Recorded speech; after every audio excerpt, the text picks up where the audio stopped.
Thank you to everyone listening or watching. I am Zach Brigman, and I'm here with my colleague Jessica Williams from the MGA Library. We are pleased to introduce Dr. Cairney with us today as our guest. We are going to be talking to him about the holy and the divine in Irish early literature. Dr. Cairney is a professor of English. Do you want to read that part? Or you just want me to talk? It doesn't matter. Okay. All right. From the top. All bloopers going in. Dr. Cairney is an English professor at Middle Georgia State University. He's had an interesting career, previously working in South Korea, Ecuador, Lebanon, and Turkey. That's a lot of places. Cairney has published extensively in Irish literature, The Rise of Gothic Novel, and Joseph Conrad.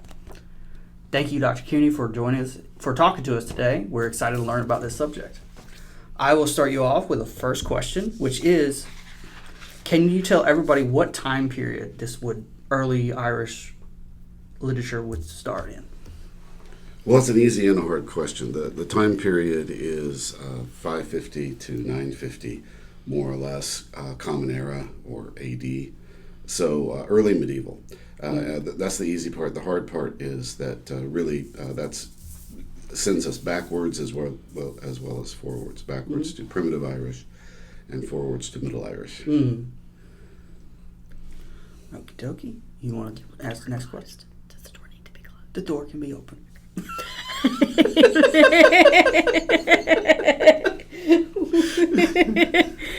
How did you become interested in magic and the divine in early Irish literature?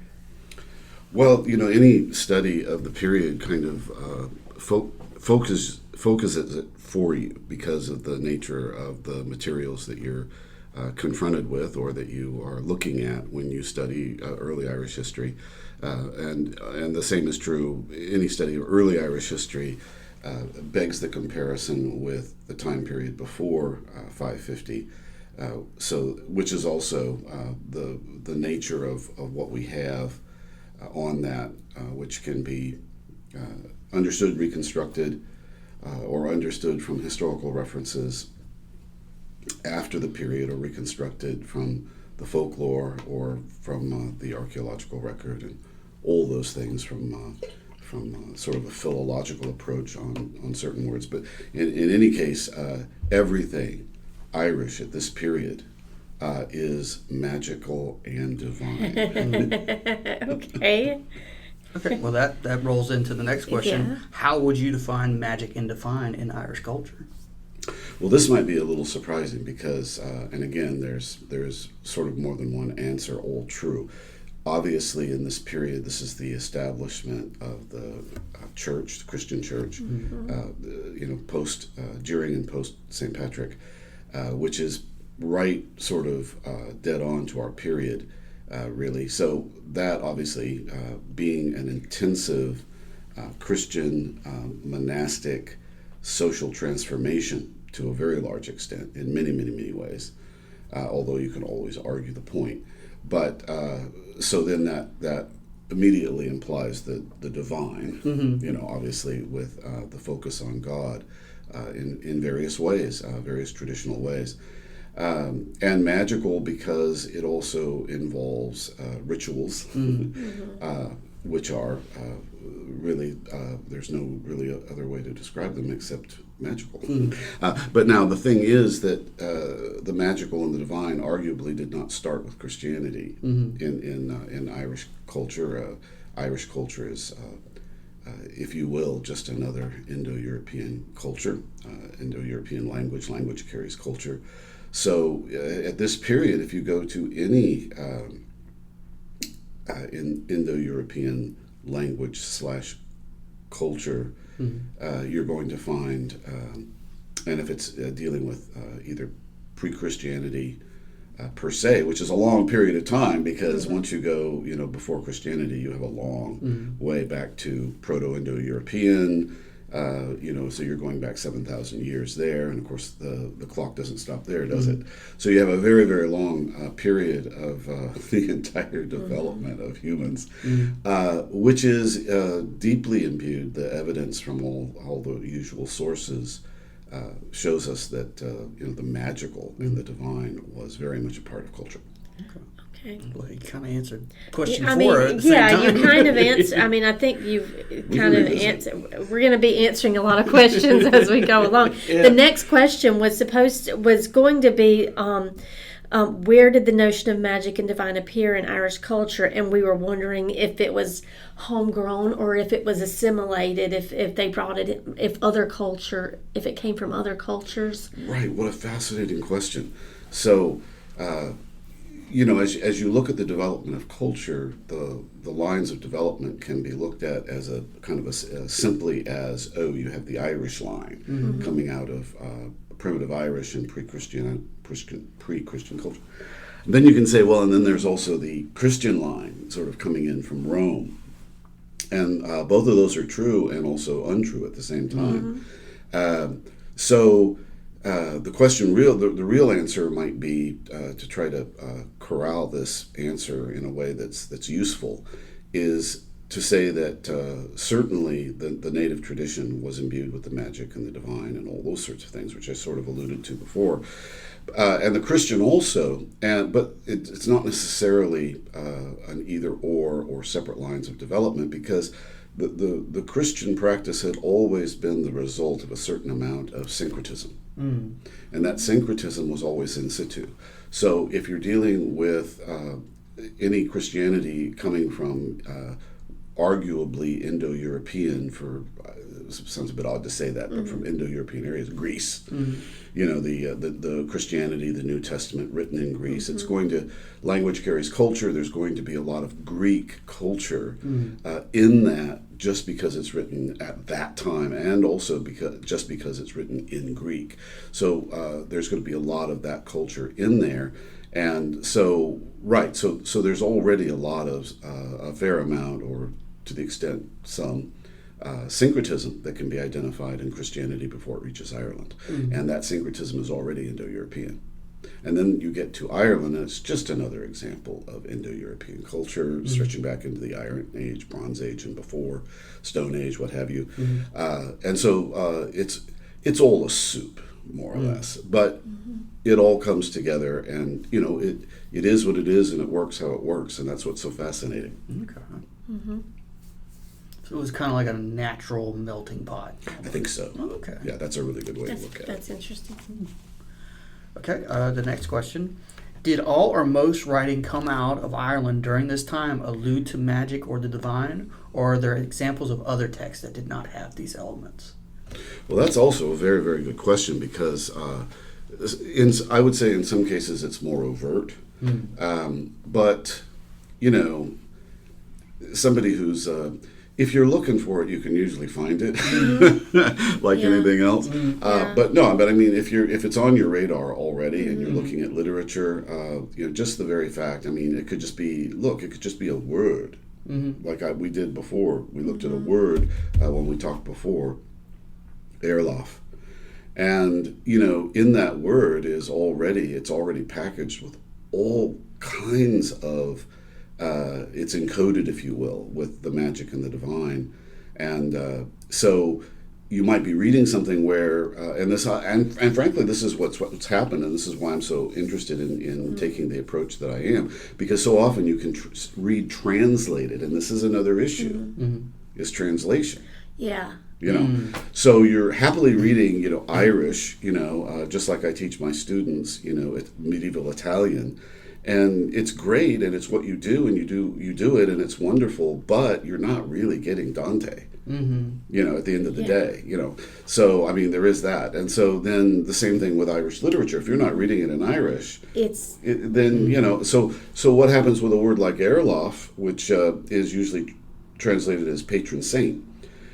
Then automatically it's equated with a Roman idea of a patron saint. And then you automatically plastered over a very interesting brick wall, and you can't see the wall. Right? And so that's where what we might call, you have to do what we might call, what we could probably legitimately call, you have to do an archaeology of the text. Okay, that's interesting. You have to do some digging. So like a saint in Irish culture is vastly different could be vastly Turns different. out vastly different. The Turns out vastly etymology different. is like something. The word changes. Well, right. over So the time. words that are being used to cover whatever concept Irish literature in the Old Irish period or the Middle Irish period was trying to cover, those words were translated. Right. And in being translated, they were also, they were changed. And in some ways, from the point of view of the magic and the divine, they were completely changed just through that process.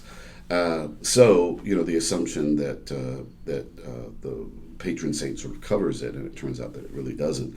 So the critical factor with Airloft that I keep referring to is that what the literature shows us, and you might not be thinking as you read the translations, is that the Airloft is a saint, and the saint is being asked to perform certain saving functions through ritual and through touching the divine. You're saying, Saint Malaise, please help me, right? Well, in a Roman context, as to say Roman Catholicism or just Christianity in general in Europe, you're going to be saying, Saint Malaise, please ask God to help me out. It's called intercession, right?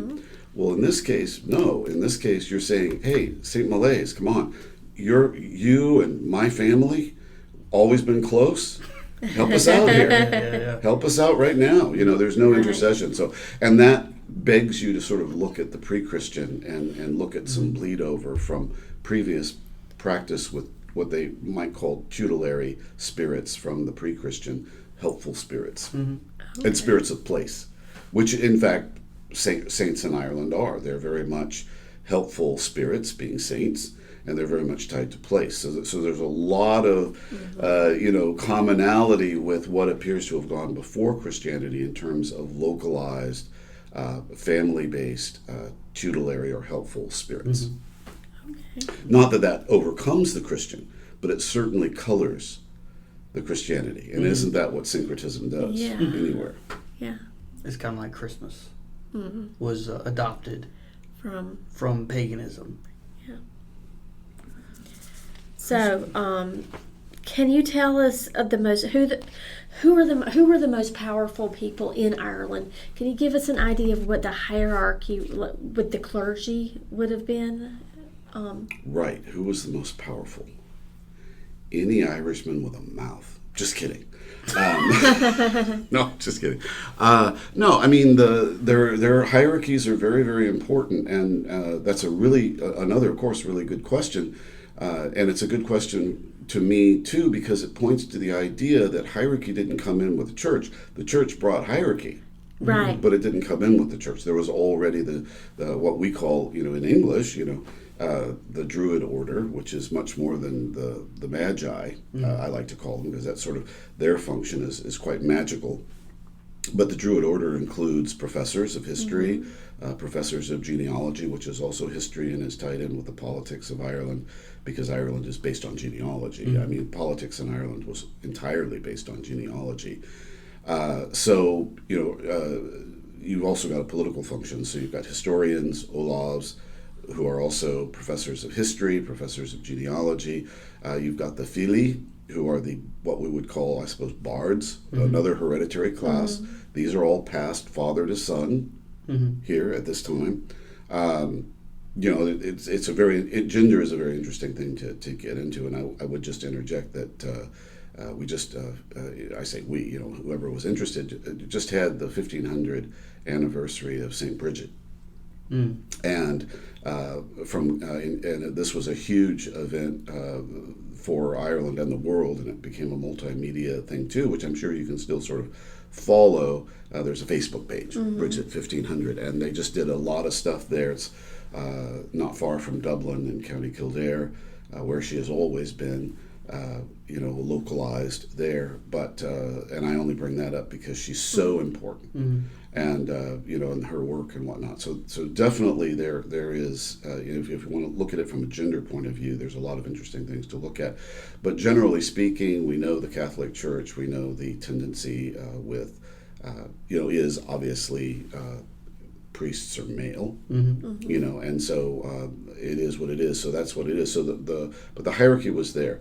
The hierarchy, though, already existed before that, and this may point to some simultaneous syncretism, so that when Christianity came in, being already somewhat localized in Indo-European language / cultures, such as Greek and Roman, it was already, I'm sure that made it a lot easier to sort of meld in, as you were saying, with Irish, because we need to remember here that this was not a conquest. So often Christianity comes in because first you conquer them, and then you say, and guess what, your new religion is. Now this was quite different. This was, St. Patrick came in and convinced. Won the hearts and minds. Won the hearts and minds, yeah. Maybe the only time that ever really worked, I don't know. So would there have been was there government, or was it very theocratic sort of? Where was the line between the divine and government? Was there separation of church and state? Yeah. Right. I would say no. Now, and also yes, and I know I keep saying that, no, but also yes. But definitely not like we're thinking about it. I mean, we have to face that we are quite unique in the history of the world. So in time and place. So I think maybe some people forget that. So we can't sort of be anachronistic here and put a cell phone in the hands of George Washington, because there's just nobody had even dreamed of. Nobody has even dreamed of this. Yorktown, Felky. Let's all get together. It's done. It's all done. Get the sword in there. Get the sword. But having said that, you do have some very, very interesting separation, even though there's no formal separation, because the political hierarchy is tribal kingdoms. That's it. Tribal kingdoms, and the ones who were successful at different times, different places. Well, of course, the ones who were ultimately successful sort of rewrote the history, because history is always written by the victors in a way. But when you look at that, the O'Neills in the north, the O'Connors in Connaught, they were the high kings for the most part. I'm sure we could argue the point, but there's no question. O'Neill and O'Connor are the sometimes O'Connor, usually O'Connor, sometimes O'Neill, separately in the north. But they were tremendous kings, and so they're at the top of the pile, and they're at the top of a pile of tribes that branch off of their tribe, or they're all branches of the same tribe, I should say.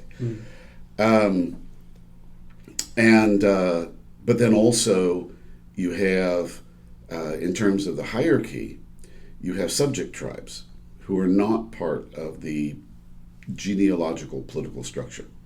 Because they're not part of the Milesian stem. They're not what they would call, they're not part of this O'Neill, O'Donnell, they're all part of the same Milesian stem. So you have subject tribes. The Desi are a subject tribe. The Arain are often subject tribes underneath this. And happily so. I mean, I'm not that they were happy about it. Nobody wants to be conquered.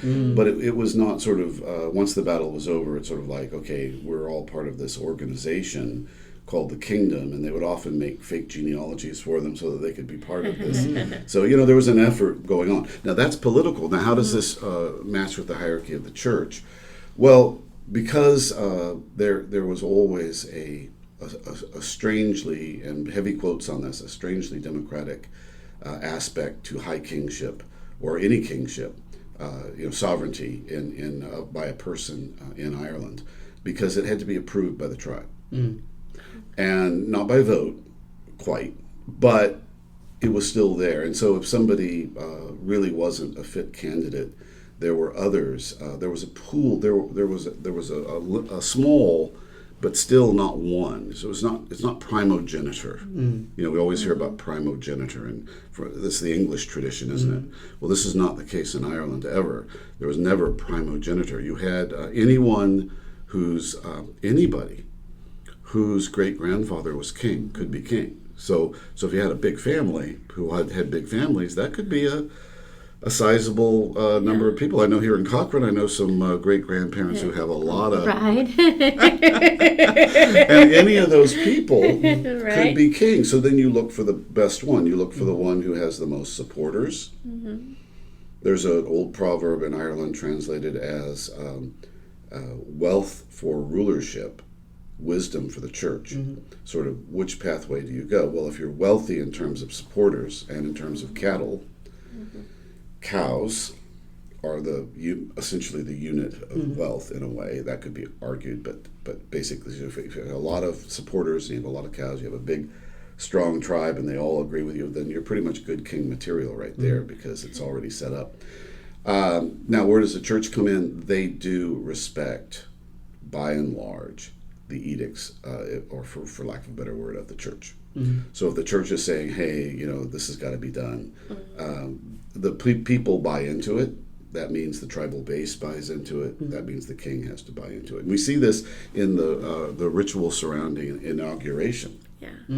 Where the church is a part of that. In fact, it is the key part.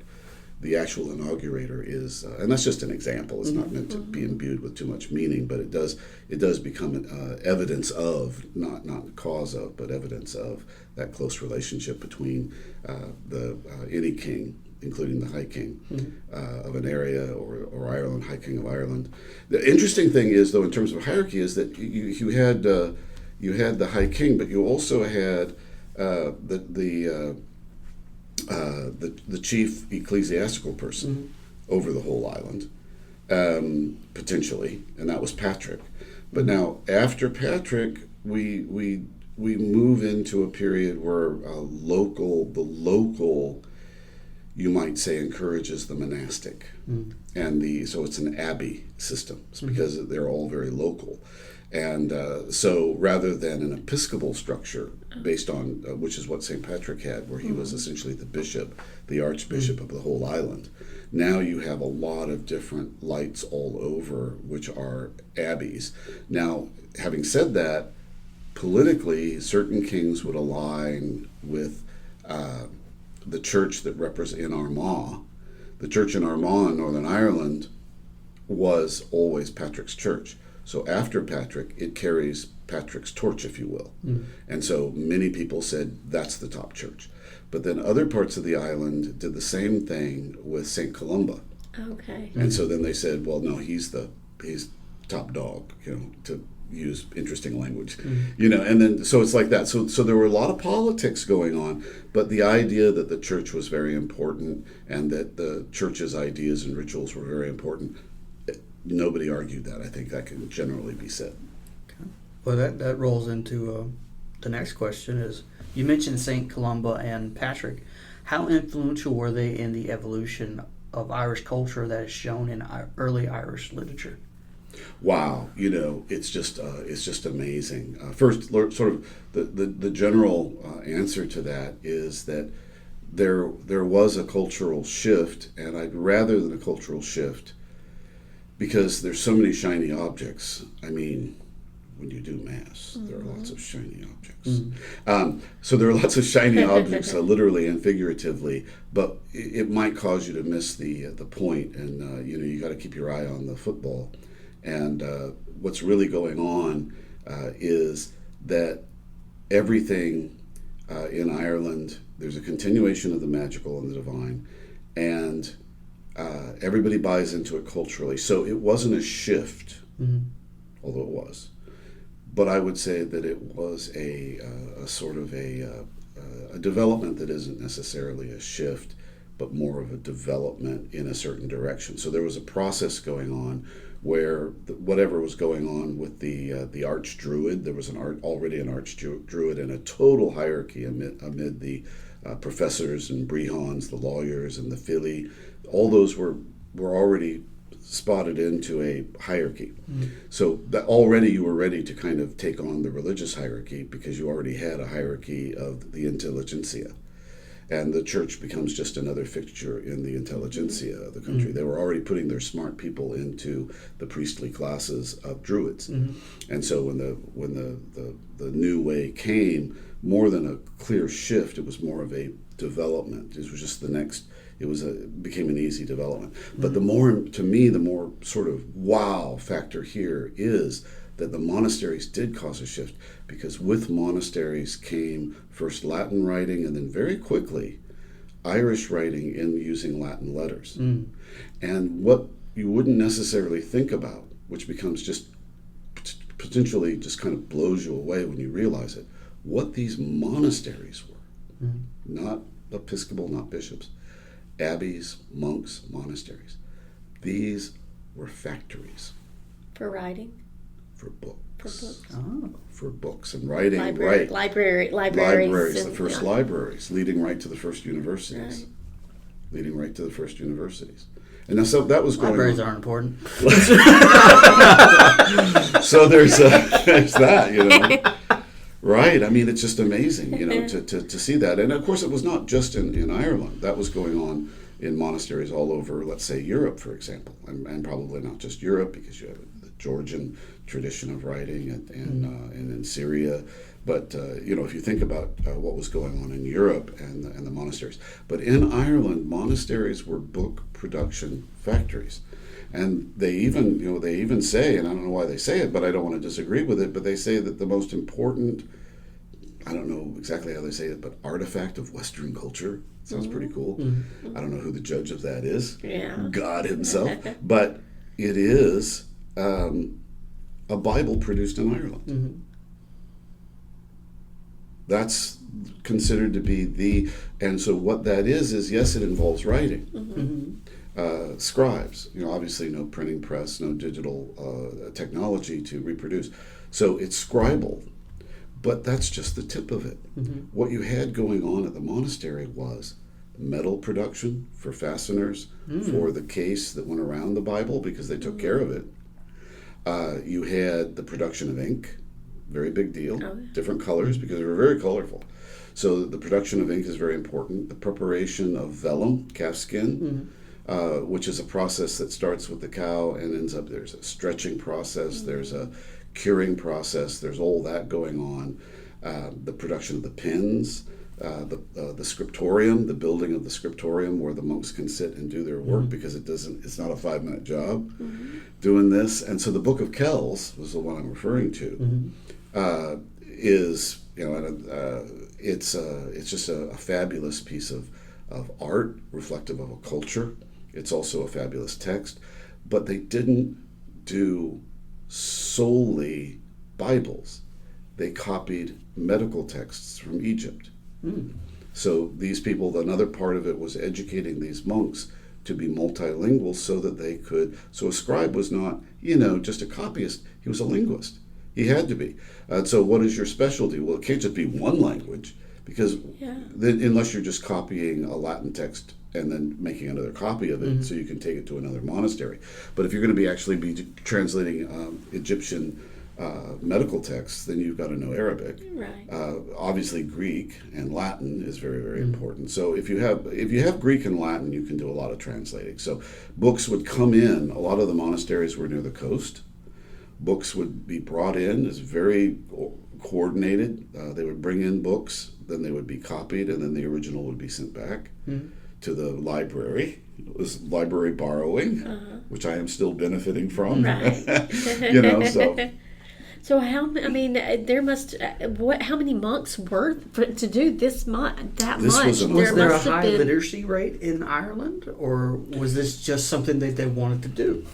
Well, that's the $64,000 question. Is, you know, why did they want to do that? And I guess the easy answer is that's part of the magic. Is, you know, why were these people so interested in knowledge? Well, you know, the intelligentsia and the kings, they wanted medical texts, you know, for practical reasons. Right. You know, so there was that. So copying them out and then safely storing them in the abbey, in the library, is, you know, that obviously then you have libraries. And then what would they do? They would do then is the ruling class would send their children to the abbey to be educated. Okay. So you would have, and this was not just Ireland, this was also many places, but for instance, right away I'd point at the English and Saxonish. I try to not say Anglo-Saxon because it's sort of oxymoron. Or, because you're either an Anglo or you're a Saxon, Yeah. But anyway, I mean, not to split hairs, but we can say Anglo-Saxon then. Those kings, like Northumbrian kings, were also being similarly educated. All of them were, not just Northumbria. So that was kind of the way they did it. Now, were the common people able to read and write? Not necessarily, but here's where you can throw in a little magic sauce if you want to. I don't know how accurate it is. But you can say you'd be surprised because people were just, I'd like to think that the Irish were different this way. I don't know if they really were, but there was just a hunger for knowledge. And so you might be very surprised in finding somebody able to read and write. And then you see parallels. I think about the early Anglo-Saxon poem, Caedmon's Hymn. He started out as a cow, what do you call it? Not a shepherd, because that's sheep. Who's watching the cows? Not just whoever's watching the cows. But it's not a real highly skilled job. It's pretty much like, where's Ann when you need her? Yeah. I mean, a cowherd. Cowboy. Cowboy. Cowherd. It popped in my head. Cowherd. Because not imbued with saddles, horses, and stirrups. He's just walking around looking at the cows. So he's a cowherd. But then he has a vision. He writes this poem. Somebody writes it down for him, I guess. But then he becomes a very important monk, which you don't have to be ordained with holy orders to be a monk. You just have to have the desire to do it. He becomes a very important monk, Caedmon. He may have attained holy orders. I can't remember. Very well could have. But obviously he learned to write pretty early. So there's social mobility in terms of learning. It's interesting. We talked because about of monks. The what about nuns? Were there nuns too? Well, I could simply say there were none, but Bridget. Okay. And other nunneries. Thank you. There were none. None? There were none? Ha ha ha ha. None. No, it's wonderful. It's wonderful. And could they write? I mean, were they educated as well? 100 the best. Okay. I mean, the nunneries established by daughters of the ruling class in Northumbria, and I keep going back to Northumbria because we know a lot about it because of the writing that men and women were doing. We have a lot of historical records. They were a church. They were an Irish church. In other words, they were set up by St. Columba's people, by the familia or the parochia of St. Columba, years after Columba died. But you see, you don't. When you're somebody like Columba or Bridget, you don't die. Yeah. You just continue because these people are carrying on your tradition. The Patrick people, like I say, at Armagh and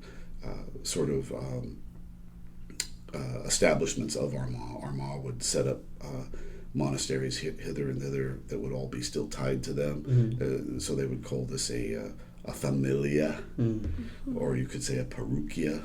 And of course, Columba was the best one at doing this in a way, you could say, because he set up so many monasteries in Scotland and Ireland. And then after his death, as his cohort continued his work, as his blood as well as spiritual sort of successor, he, whoever that was, like Adamnan at one point, they're sending people to Northumbria to do the work of proselytizing there very successfully. And then you have arguably the Irish church set up there as well. And then they're setting up nunneries all over Northumbria, I want to say. And it was just amazing. And doing all the heavy lifting, all the intellectual heavy lifting. And so it's pretty interesting. Okay. That is interesting. What is Iona? Because you mentioned a lot of islands were very important, and I believe Ionia was one of them. Iona. Iona. If you, as you sort of get familiar with this very important figure, and why can we say he's important? We'll sort of go on for a long time. Should go on for a long time on that. But suffice it to say that the three patron saints of Ireland, and this will also point to some other things we were talking about. The three patron saints, obviously, Patrick, Nave Podrig, Columba, and Bridget. Those are the patron saints of Ireland. Those three. It's interesting that it's three, but anyway. Everything happens in threes. Yes, I'm probably reflective of the Trinity. And the Trinity. Yeah, but definitely everything in threes. Threes, and what's the other magic number? Talks about the magic 7. 7 and 3. Yeah. So it's 7 interesting. 7. Son of a Baptist preacher for the win. So yeah, so I mentioned Iona because that was not Columbus' first establishment, but it became for a period of time arguably his most important establishment. It was a bridge to the island of Britain, Great Britain, and then it allowed them to then go down into Northumbria and other parts of what is now England. Okay. Yeah. So it was not just a place for a monastery, but it's also almost like a port of to trade knowledge and. Absolutely. Okay. Absolutely. And in fact, books like the Book of Kells, this book that I mentioned that I want to say very smart people say is the most important work of Western culture or whatever, produced at multiple Columban monasteries. Some of it was done at Iona, some of it probably at Kells. It is the Book of Kells. Some of it at Durrow, which is a little bit further into Ireland, not far though. I mean, nothing's very far in Ireland. But they're produced at different, so you have this network. The Perugia is, you have this, or the Familia, the Columban Familia, it's a network very much, and for producing and sharing, producing books and sharing knowledge. Okay. And then also proselytizing, because then, like for instance, they went into Northumbria very successful, and so then they had new churches that were part of their familia. Because every time somebody establishes a monastery, then if you did it, then you're on our team. Out of everything that you've learned about early Ireland and Irish literature, is there anything that stands out to you the most? Right now, I'm learning things that you like to think that you know something, and then you know how you guys know what I mean, and then you get into it and you're like, wait a minute, okay. But right now, the thing that the last couple of years, I've just been amazed at the book production aspect, every aspect of book production, the production of the books, the preservation of the books, the sharing of the books. That just is amazing to me. Before we end, I actually have an interesting story. How you remember how you talked about how in order for a king's successor, they have there's multiple people who could become the Derg-fine. Yeah, I may not be saying that right, but the Derg-fine. Yeah. I learned of a story of where a king died, and all of his kids or grandkids all got together and had like a little race to see who could swim from one shore to the opposite shore. And one of the kids, who was just a black sheep, not expected to win, and he's swimming, he's probably like 30 feet from the line, and his rival is about to win. He takes out a knife, cuts off his hand, throws it over the line, and he's declared the winner. And it's the story of the blood red hands. That's a dark story to end us on, Zach. I thought it was interesting. It was, and I should just throw in just to jump on your truck there. That's the coat of arms of the O'Neills. Is the red hand, and many other related families. Okay. So that was obviously that story resonated in that early political when structure. I read that, I was like, "Oh, okay." What are you willing to do? That's what dedication. That's dedication, and what are it's you like prepared to do as king? so any part of For the your body people. could cross the Yeah. line. That's good. I'd be afraid He's though no that I'd longer go the through all black that and then the ref didn't see it, or Yeah. And then you're It goes- handless. it's a lot to go through, and then the You ref bit doesn't off see your it. hand while you were. Yeah. Well, Wow, that was fun. I guess that's the end of it. You want to do the outro since I did the intro? Oh, we don't have an outro. We just want to thank you for sharing your knowledge with us and being here, and we loved your coffee and conversations presentation. Thank you. It's fun. This lot was of so fun. interesting. Oh, a little thing. What is something of Irish early literature would you recommend for people to read as an intro? As an intro. If you were a fan, if you were interested in this, and you were it's a lot to take in. If you were trying to get started, what would be a good starting place? Actually, this is maybe a bit of a surprise, not quite what we're looking for. I would say How the Irish Saved Civilization. It was a bestseller for about, I'm probably wrong, probably 10 years ago, maybe more. But How the Irish Saved Civilization, it's an amazing story, and it'll get you into it, I think. Okay. Now, in terms of reading literature, you've got so much, and you can think of the literature. You've got the mythological cycle, so called, in English. You've got the historical cycle, the cycle of the kings, which is more arguably historical. The mythological cycle is mythological. It's about the taking of Ireland, the conquest of Ireland. And then you've also got the Red Branch, the cycle of the Finn cycle, the Finian cycle, and that is very interesting. And then you've got the Ulster cycle, which is Cuchulainn, the great hero. I think with this, I could be wrong, but I would say stick in your thumb and pull out a plum. Okay. All right. That's the end of it. Thank you for coming. Thank you, everybody. Thanks for having me. All right.